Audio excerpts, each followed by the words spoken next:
దీని భూముల మీద కూడా వాళ్ళ ఫోటోలు, పాస్బుక్ల మీద కూడా నా ఫోటోలు ఉండాలని చెప్పేసి అప్పుడు ముఖ్యమంత్రి వేయించుకోలేదండి. పరిపాలన సాగించాలి, అమరావతిలోనే ప్రతిదాన్ని మీరు ఉండి దగ్గరుండి చేయాల్సిన పరిస్థితి అయితే ఉంది.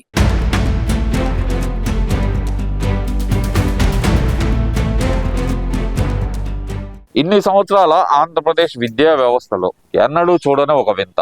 ప్రైవేట్ పాఠశాలలకు ధీటుగా గవర్నమెంట్ పాఠశాలల గురించి నేషనల్ మీడియాలో కూడా యాడ్లు వచ్చిన పరిస్థితి. 10th క్లాస్ రిజల్ట్ గురించి ఎలా చూడాలంటారు దీన్ని?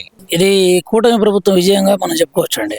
ఎందుకంటే ఈ రకంగా ముఖ్యంగా ఏంటంటే ఈ కూటమి ప్రభుత్వం మన విద్యాశాఖ మంత్రులు గౌరవనీయులు లోకేష్ గారు అయితే దీని మీద ప్రత్యేక శ్రద్ధ వహించి ఒక 100 రోజుల ప్రణాళికను రూపొందించారు.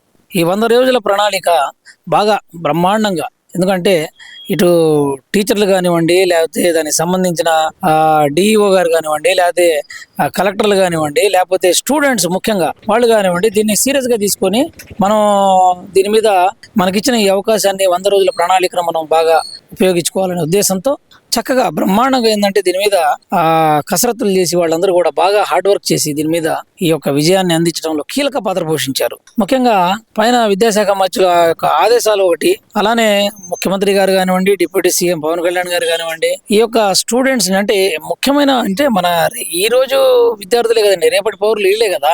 కాబట్టి వీళ్ళని మనం ఎక్కువగా లిటరసీ రేటు పెంచాలి.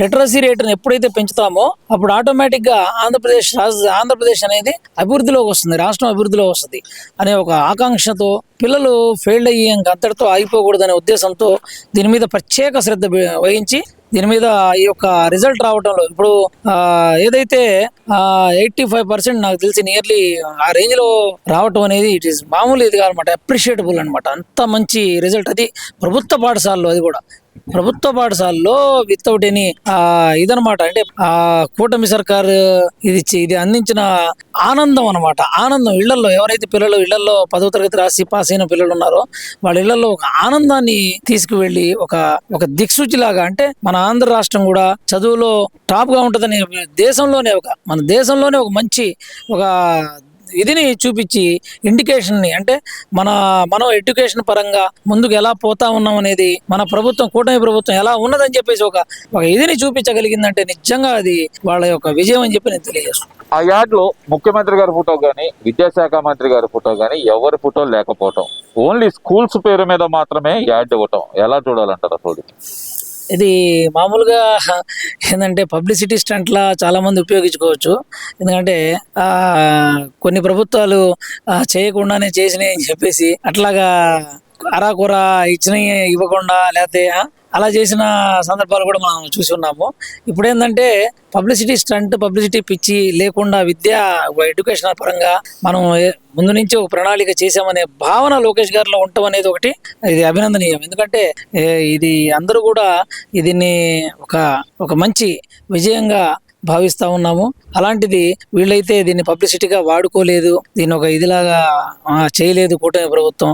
దీని ఇది మా కష్టం, ఇది మేము అనుకున్నాం, మేము మాట ఇచ్చాం, మేము కష్టము, మా కష్టాన్ని మేము విజయంగా చూపించగలిగాం, అది ప్రజలందరూ అర్థం చేసుకుంటే చాలు అనే ఒక రీతిని ఇందులో కనపడుతుంది, కానీ వేరేదేం కనపడట్లా.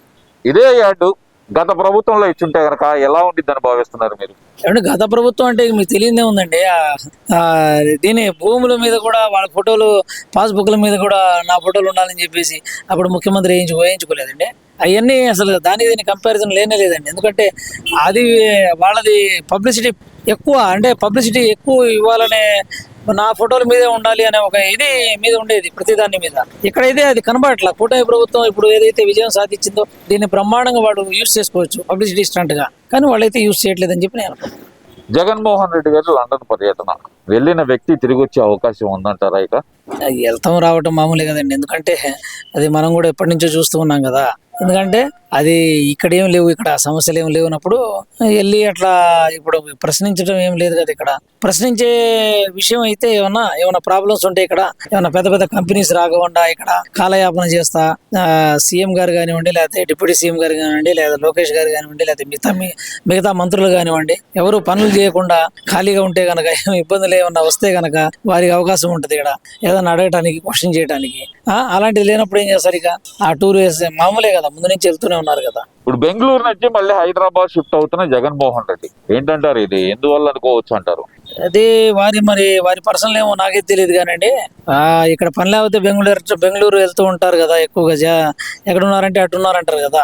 ఇప్పుడు అదేనండి, మీరు ఎప్పుడు కూడా మన రాష్ట్రంలోనే ఉండాలి అసలు. ఎందుకంటే రాష్ట్రంలో ఉంటే ఏమైందంటే మీరు అపోజిషన్ ఇది లేకపోయినా అపోజిషన్ ఇది తీసుకొని మీరు అడగటానికి కానీ ఏమన్నా ప్రాబ్లమ్స్ ఉన్నా కానీ ప్రజాపక్షంగా ఉండి మాట్లాడటానికి అవకాశం ఉంటుంది. ఎక్కడో ఉండి ఇవన్నీ చేయడం అనేది కరెక్ట్ కాదండి. ఎవరైనా సరే సీఎం గారు కానివ్వండి, అదే ఇంకోళ్ళు కానివ్వండి, ఇక్కడి నుంచే ఉండాలి. ఇక్కడి నుంచే మీరు అమరావతిలో నుంచే పరిపాలన సాగించాలి. అమరావతిలోనే ప్రతిదాన్ని మీరు దగ్గరుండి చేయాల్సిన పరిస్థితి అయితే ఉంది. ఎక్కడో ఉండి మీరు ఈ రాష్ట్రాన్ని చూసుకుంటాం లేదా ఇంకో రాష్ట్రాన్ని మాది జాతీయ పార్టీ మా పార్టీ ఇలాగా అనుకోవటం అనేది కరెక్ట్ కాదని చెప్పి నేను తెలియజేస్తాను. డీజిల్ తేలేని చంద్రబాబు నాయుడు గూగుల్ తెచ్చాడా అంటున్న సజ్జల రామకృష్ణారెడ్డి ఏం చెబుతా అంటారు? గూగుల్ ఘనత మాదే అంటున్న గుడివాడ అమర్నాథ్. అనుకోనివ్వండి, ఎందుకంటే ప్రజలు చూస్తున్నారు కదా. దాని మీద పంచాయతీ ఒక 4 రోజులు నడిచింది. ఏంది ఎవరు తెచ్చారు ఎందుకు ప్రజలకు అందరికి తెలియదా? అది అసలు వద్దన్నారు. దాని మీద ఏదో ప్రాబ్లమ్స్ వస్తాయి అన్నారు, అన్నారు ఈ అన్నారు. నీళ్లు ఎక్కువ అవుతాయి, మన రాష్ట్రానికి ఆర్థికంగా ఇబ్బంది పడతాం, అది ఇది ఎన్నో చెప్పారు. మరి ఇప్పుడేమో అది మాదే అని అంటున్నారంటే నిజంగా ఇది హాస్యాస్పదంగా ప్రజలందరూ చూస్తూ ఉంటారు. కాబట్టి ఎన్నైనా చెప్పుకునేవ్వండి, ఫ్యూచర్ లో మాత్రం ఎవరు తెచ్చారు, ఏం కంపెనీలు ఎవరు వచ్చినాయి అనేది ప్రజలు గమనిస్తా ఉన్నారు. ఓటు ద్వారా తప్పనిసరిగా సమాధానం చెప్తారు. ఓటు ద్వారా ఇప్పటికిప్పుడు ఎలక్షన్లు పెడితే కనుక చంద్రబాబు నాయుడు గద్దె దించడానికి ప్రజలు సిద్ధంగా ఉన్నారు అనే మాట కూడా వైసీపీ నాయకులు చెప్తున్నారు కదా. ఎందుకంటే డీజిల్ కొరతతో రాష్ట్రం అల్లాడిపోతుంది అనే మాట అంటున్నారు కదా. మరి వాళ్ళు నిజమేనా? ఏమండి, నాకైతే పెద్దగా అనిపించలేదండి. ఒక ఫోటో ఎంతో మాత్రం కొంచెం ఒక పూట లైన్లో క్యూలో నిలబడాల్సిన పరిస్థితి కొంచెం వచ్చింది. తర్వాత ఆటోమేటిక్గా మళ్ళీ సీఎం గారు ఒక వార్నింగ్ ఇవ్వడం కూడా చేసాం మనం. ఎవరైనా సరే నో స్టాక్ అని బోర్డులు పెడితే ఊరుకోమని చెప్పేసి. దాన్ని కూడా కొంతమంది ఎవరో అక్కడ ఒకటి దళారులు ఏమన్నా ఇట్లాంటి గేమ్స్ ఏమన్నా ఆడి ఉండొచ్చేమో కానీ అదైతే కొరత అయితే లేదు. ముఖ్యమంత్రి గారు దీని మీద సీరియస్ యాక్షన్ తీసుకుంటున్నారు. ఎవరైనా సరే దేశంలో ఎలాంటి ఇబ్బంది ఉన్నా రాష్ట్రంలో మాత్రం ముందుకు ఇవన్నీ ఆగకూడదని చెప్పేసి ముందుకు తీసుకుపోతా ఉన్నారు. ఇప్పుడు ఉన్న ఆ యొక్క ప్రాబ్లం అనేది మనకొకలే, ప్రపంచం మొత్తం ఒక ప్రాబ్లం ఉంది. ప్రపంచం మొత్తం ప్రాబ్లం ఉన్నప్పుడు మరి దాన్ని ఎలా అధిగమించాలి, ఎలా ఇచ్చేయాలనే ఆలోచనలో ఉంటారు. కానీ దాన్ని మళ్ళీ ఇదే ప్రాబ్లంని ఆసరాగా చేసుకొని మనం దీన్ని ఆర్థికంగా మనం దీన్ని ఏదో చేయాలి, ఏదో దళారుల్ని మనం పోషించాలి అనే ఇదైతే ఇక్కడైతే లేదని చెప్పేసి నేను పక్కాగా తెలియజేస్తున్నాను. ఈ వీడియో నచ్చితే లైక్ చేయండి. అలాగే మా ఛానల్ ని ఫస్ట్ టైం కనుక చూస్తున్నట్టయితే ఇప్పుడే సబ్స్క్రైబ్ చేసుకుని పక్కనే ఉన్న గంట సింబల్ ని యాక్టివేట్ చేసుకోండి. అప్పుడే మేము పెట్టే ప్రతి వీడియో మీకు నోటిఫికేషన్ గా వస్తుంది. అలాగే ఈ వీడియో పూర్తిగా చూసినందుకు ధన్యవాదాలు.